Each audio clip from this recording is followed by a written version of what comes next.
Welcome to the Reasons to Reason podcast. I'm your host and captain, Sal Galati. This is the show that's going to talk about all the things we're not supposed to: God, religion, and politics.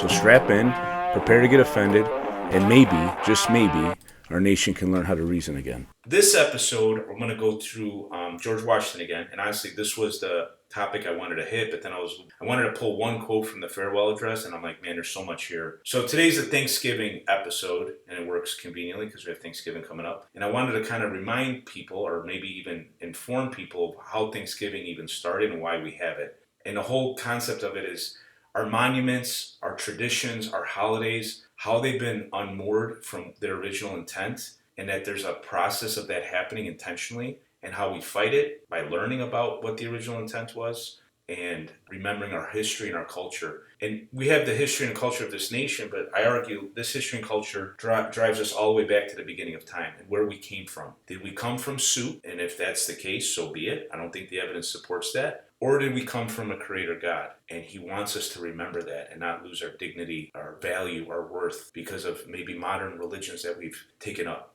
And I got a whole nother show already planned out about the modern atheistic religions, the ones that find their way into our culture, into our schools, and kind of reframe what the word religion really even means. So George Washington's proclamation of Thanksgiving that he gave, and he gave this in response to a request from Congress, but he had this intent in his heart. It was something he did in his life prior to being president. He'd give thanks when there was a victory or an event of success. He always wanted to give praise to God, and he's talking about God, the God of the Bible, not some esoteric God. He uses terminology, and we'll read from his proclamation that it's clear it's the God of the Bible. It's the creator God. It's not some God that was created. Many gods out there, and they're created by man, fake gods, but this is the creator of all, the God that existed before anything else existed. And it didn't start off as a national holiday, but Lincoln then took it up, and then ultimately Congress made it a national holiday. But this is the source of where we have our holiday of Thanksgiving. So setting up our stones is what I'm calling the episode, and that's because it's a biblical concept. It's from a story. It happens often, but the story I'm going to use today is from the book of Joshua. And this is in history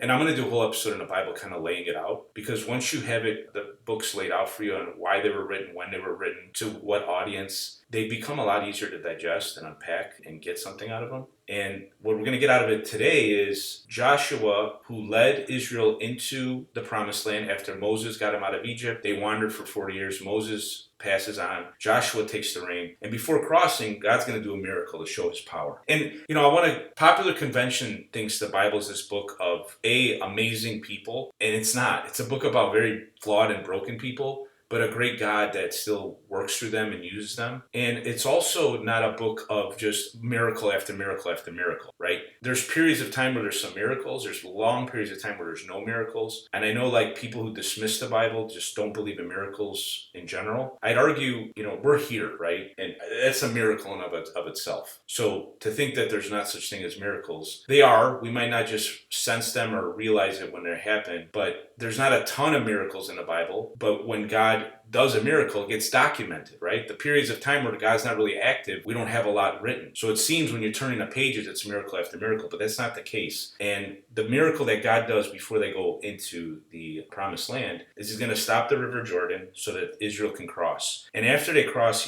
God instructs them, or Joshua, to set up a monument, 12 stones. So picture a statue that we can go to, and he instructs them, bring your kids here then and tell them what I did. Why? Because God knew we would forget. And it seems hard to think that how could they forget such a miracle, but we all do it. We explain away amazing things that happen in our life sometimes and say it was just chance. It's our inclination. How we forget too. Let's take some modern examples. We have 9/11. Now we're 23 years since 9/11, and I'm sure I'm 41, everyone who experienced that, it's pretty fresh in their mind when you go through that holiday. But for the rest of the year, you really don't think about it. And that's kind of what I'm talking about. Now think of the kids that are coming up behind us.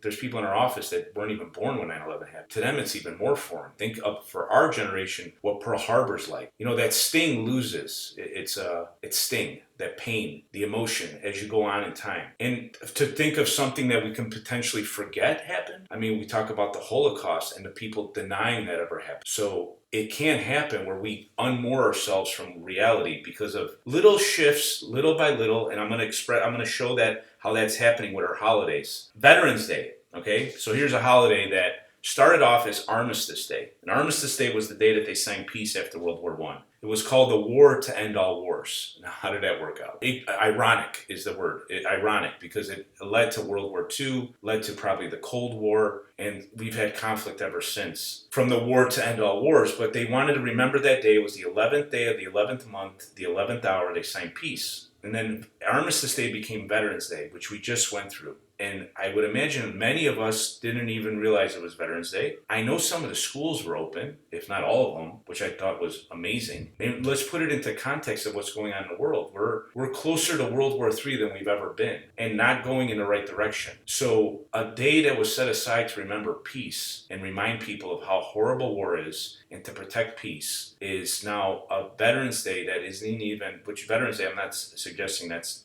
inappropriate, but remember what it was originally and actually respect it and honor it. I didn't remember the president saying anything on Veterans Day, kind of acknowledging World War I's peace and how important that was. So we're just unmoored and we're destined to repeat the same problems that we had back then. And I would imagine the people that said, let's make that a national holiday, made it with the urgency to think we can never forget. So that all ties back to why God tells us to set up these monuments for Joshua. Back and forth we go. We only remember until something bad happens. And then when the bad happens, we say we'll never forget until ultimately we forget. It's just hard to keep it through the generations. Independence Day is another holiday that's kind of been unmoored from its intent. I mean, most people call it 4th of July, and I always correct that. I think if you're degrading the holiday by calling it 4th of July.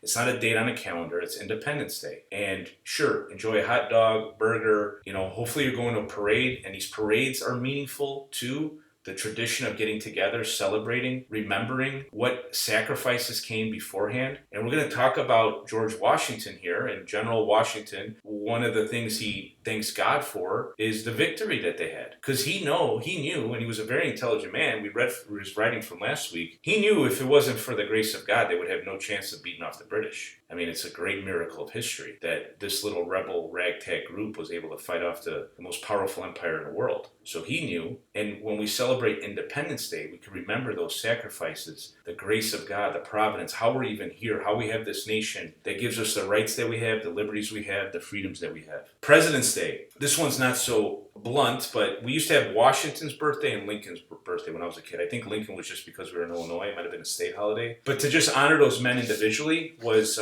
I think, worthwhile. All right, so we lumped it into President's Day, but I chuckle at myself. So we're putting a Jimmy Carter on the same level as Lincoln and Washington. I mean, let's think that through. Let's remember Washington. Let's remember Lincoln. Let's remember the great writings they had, the great vision they had for the nation, the sacrifice they both made for us to enjoy what we have today. And both of those men were grounded in the Bible, whatever you want to call that, just because they were products of the time and everyone read the Bible back then, or maybe they gleaned some wisdom from there that allowed them to do the things that they did. So here we're going to get to George Washington's actual proclamation. I'm going to read just a little bit of it. It's not that long, but I don't want to read the whole thing. I'm trying to keep the episodes short and digestible, and then I'll have episodes that are longer. Here he goes. Where it is the duty of all nations to acknowledge the providences of Almighty God, to obey His will, to be grateful for His benefits, and humbly to implore His protection and favor. And whereas both houses of Congress have, by their joint committee, requested me to recommend to the people of the United States a day of public thanksgiving and prayer to be observed by acknowledging with grateful hearts the many signal favors of Almighty God, especially by affording them an opportunity peaceably to establish a formal government for their safety and happiness.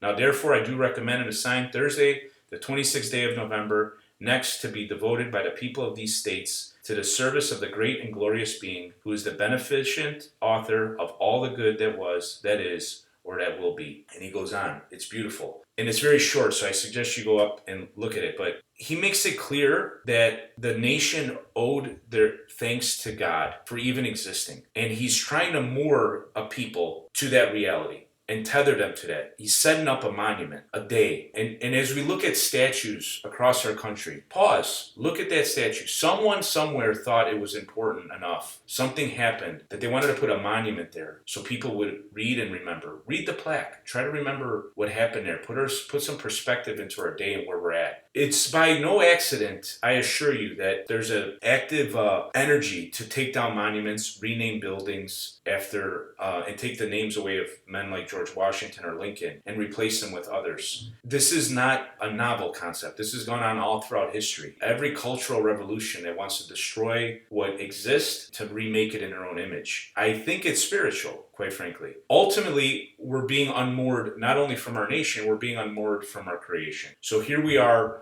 generations and generations and generations later. Now we're trying to figure out, did we evolve from soup or were we made in the image of God? So you can see how could a people get so lost? Well, it's by design. If you look at what ISIS was doing in the Middle East when they were running rampant, one of the things they were doing, it was knocking down statues and history and the culture of the people that they wanted to set up their government in their own image and their belief system and unmoor the people from their history. We cannot allow that to happen here. Whatever the history is, good or bad, we have to embrace it from the sense of it happened and we have to learn from it. We can't just erase it because we find it to be inconvenient. So this Thanksgiving, you have an opportunity to maybe read this proclamation to your family. Remind people of what we're gathering for. Lead your family in prayer if you're so inclined. At the very least, though, let's try to remember why we're here, why the date is set aside for us to acknowledge God. If you don't believe in God, so be it. Be humble and acknowledge the people that came before us and allowed us to have the land that we have, the rights that we have, the freedoms that we have. And maybe it'll spark a good opportunity for a good discussion around the table. Notice I didn't mention any of the Trump or Biden or Kamala, because that's not the point. No person is perfect. No person is going to save us. It's God, in my opinion, that's going to save us. So let's take it away from the conversation the media wants us to have and bring us back to the conversation about reasoning through these things together. Encourage people to think through some things. I'm trying to provide a perspective that may be different and connect things that we see disconnected to connect them again. History, politics, the Bible, current events. Not everything's in a bubble. And encourage each other to talk and learn. And I'm hoping relationships get deeper. I hear so many times about people losing friendships over some of these topics. That's ridiculous. I mean, it wasn't really a friendship in my opinion then. And friendship should grow through these things. And we should be constantly refining each other, teaching each other, learning from each other, pushing each other, encouraging each other. And we're not going to do that by just talking about the weather or the Bears. Thanks for joining us for another episode. I hope I got you thinking and out of your comfort zone. Believe me, the biggest fear your government has is a population that is thinking and talking to one another. So get out there, take a risk, start a conversation, make a friend, and reason with each other. Share the show with someone who you think needs to hear it. I wish you peace and love.